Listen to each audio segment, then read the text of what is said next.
नमस्कार। भारतीय राष्ट्रीय कांग्रेस की ओर से आज एक बहुत ही महत्वपूर्ण मुद्दे पर मैं प्रेस के सभी साथियों को संबोधित करूंगी। आप सभी लोग इस प्रेस वार्ता में आए, आपका अभिनंदन है, स्वागत है, इस्तकबाल है।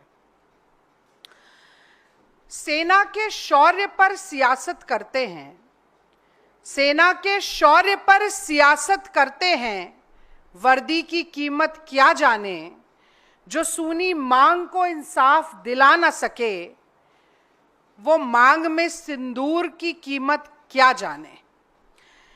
तो देखिए, मेरी मांग में और मेरे हाथ में जो ये सिंदूर है, इसका स्वरूप और इसका रंग भारत के अलग अलग प्रांतों में अलग हो सकता है,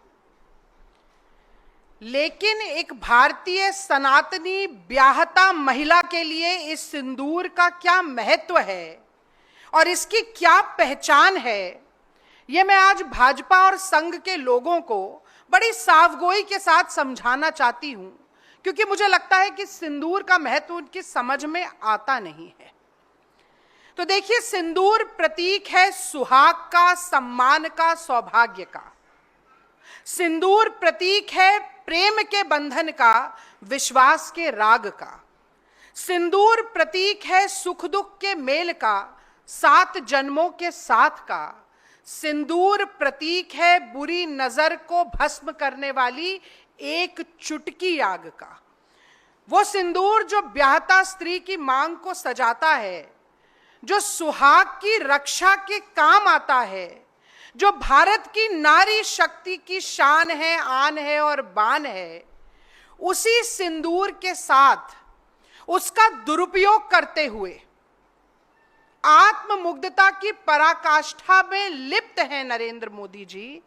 और यही कारण है कि अपनी सस्ती, ओछी और निम्न स्तरीय सियासत के लिए अब मांग के सिंदूर का भी इस्तेमाल मोदी सरकार धड़ल्ले से करेगी, ये घोषणा की जा चुकी है।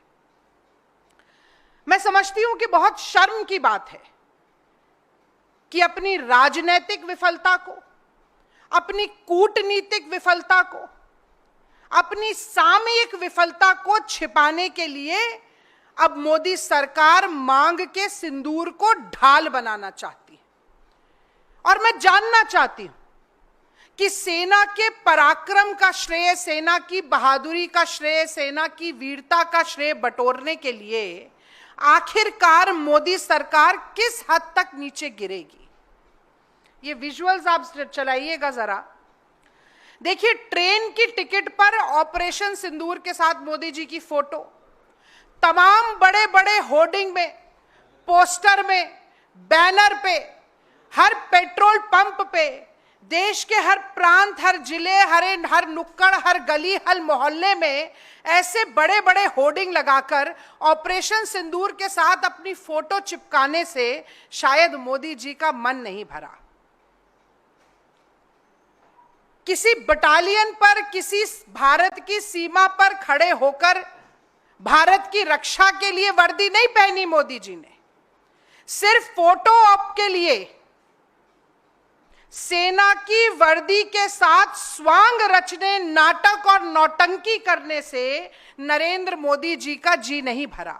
और ऐसा मैं इसलिए कह रही हूं कि ये जो होर्डिंग आपको दिख रहा है अभी,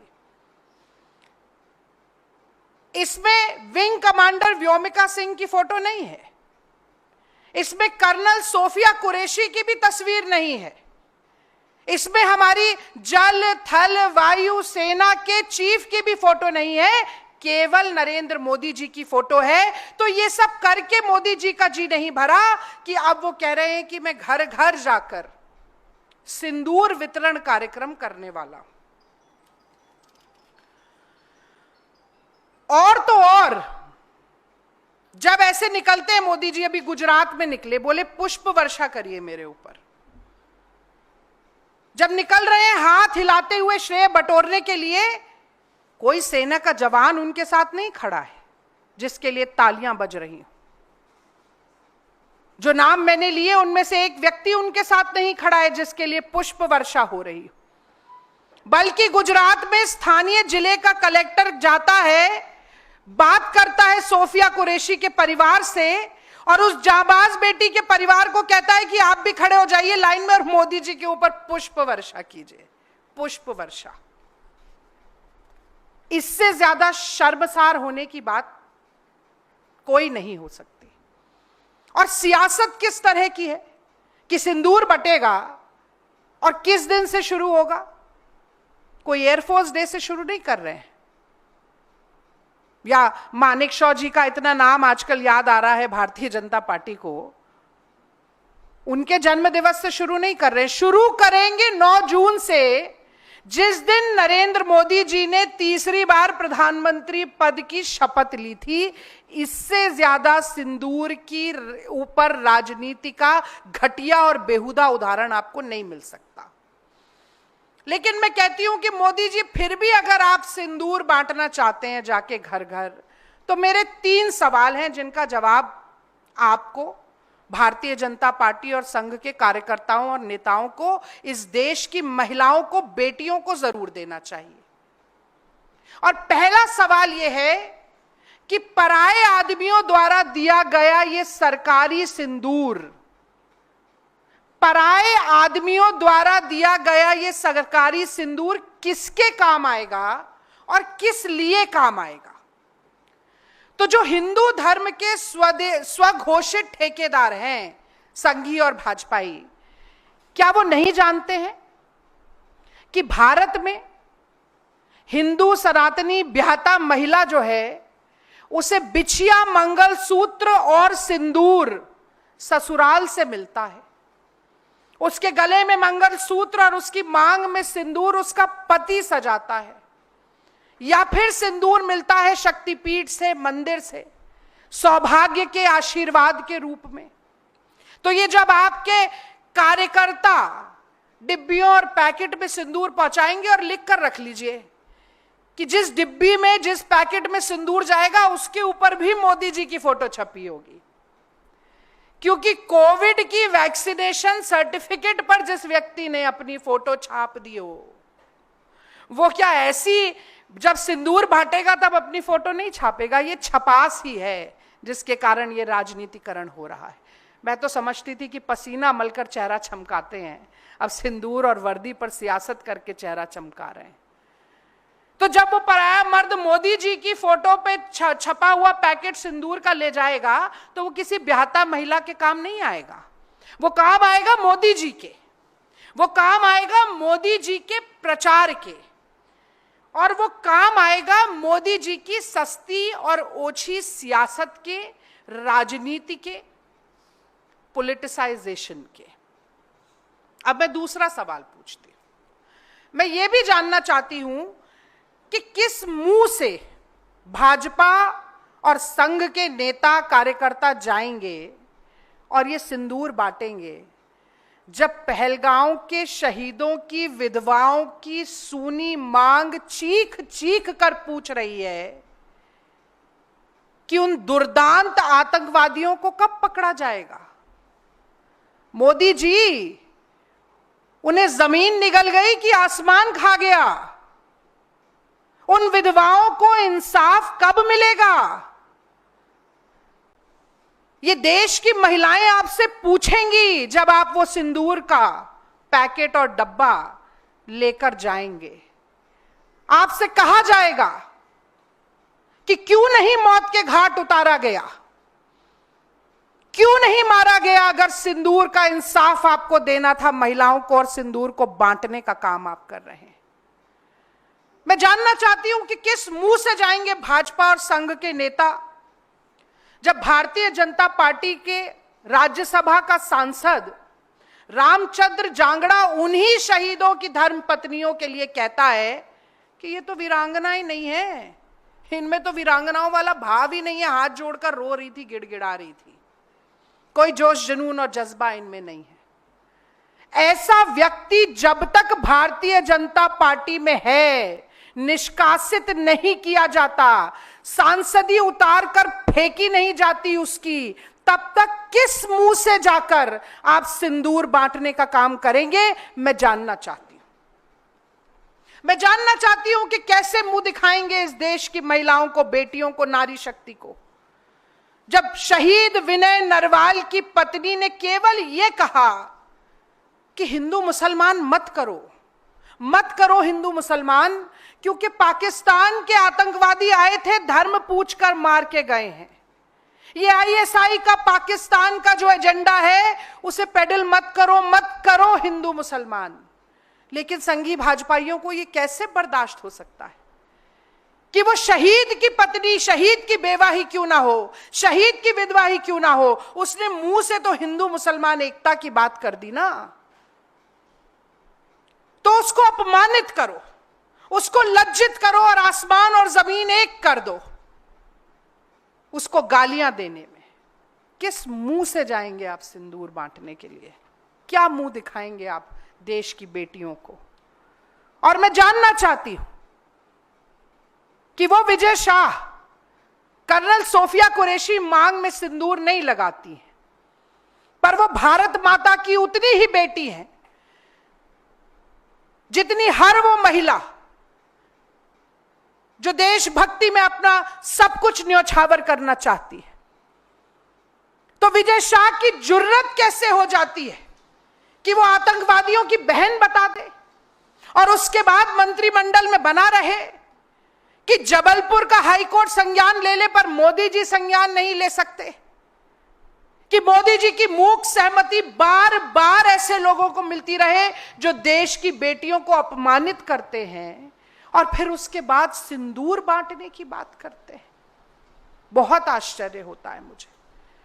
और जब तक ये सारे नाम मैंने आपको गिनाए, मैं विक्रम मिश्री जी का भी उदाहरण दे सकती हूं। सीज फायर का निर्णय सरकार का था ट्रंप और ट्रेड के दबाव में, पर घोषणा उन्होंने क्या कर दी, अंधभक्तों की टोली लग गई उनके पीछे, और उनके पीछे तो लगी, उनकी बेटी का क्या कसूर था कि उसके बारे में इतनी अनर्गल बातें कही गई। अंतहीन है ये फहरिस्त। और मैं समझती हूं कि जब तक इन लोगों को निकाला नहीं जाता है, जब तक ऐसे बेशर्मों को, निर्लज्जों के मुंह पे कालिख नहीं पोती जाती है, तब तक सिंदूर बांटने की जगह अपनी नाक को चुल्लू भर पानी में डुबो कर रखना चाहिए मोदी सरकार को। और तीसरा सवाल मैं पूछना चाहती हूं, जो ऑपरेशन सिंदूर से थोड़ा इतर है, क्योंकि मुझे लगता है कि ऑपरेशन सिंदूर की सफलता का गुणगान पूरा देश कर रहा है, देश का हर नागरिक कर रहा है। हिंदू, मुस्लिम, सिख, ईसाई, जैन, पारसी, हर संप्रदाय, हर प्रांत, हर जाति, हर भाषा का व्यक्ति कर रहा है। पर मोदी जी इससे संतुष्ट नहीं है, क्योंकि उन्हें सेना का गुणगान नहीं चाहिए, उन्हें अपना गुणगान चाहिए। उनको संतुष्टि तब मिलेगी जब महिमा मंडन उनका हो, सेना का नहीं।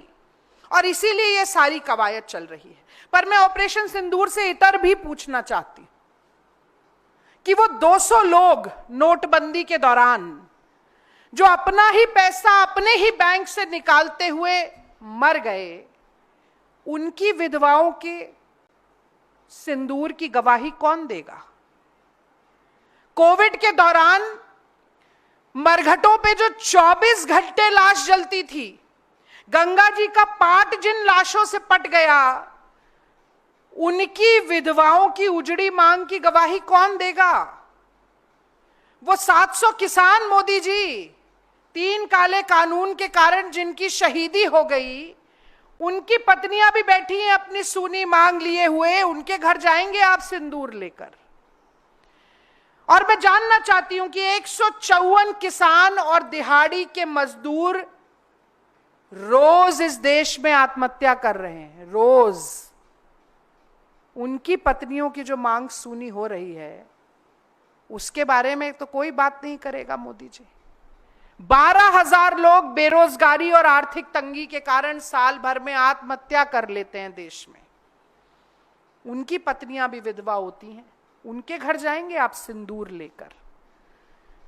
और ये जो महंगाई की मार है, जो ये महिलाओं के घर का बजट बिगाड़ती है, उनकी पेट पर लात मारती है, उनकी कमर तोड़ती है, वो महिलाएं जो अपना मंगलसूत्र भी गिरवी रखकर 2 वक्त की रोटी खाने को मजबूर हैं, उनके घर आप अपनी फोटो चिपकाकर सिंदूर लेकर जाएंगे मोदी जी?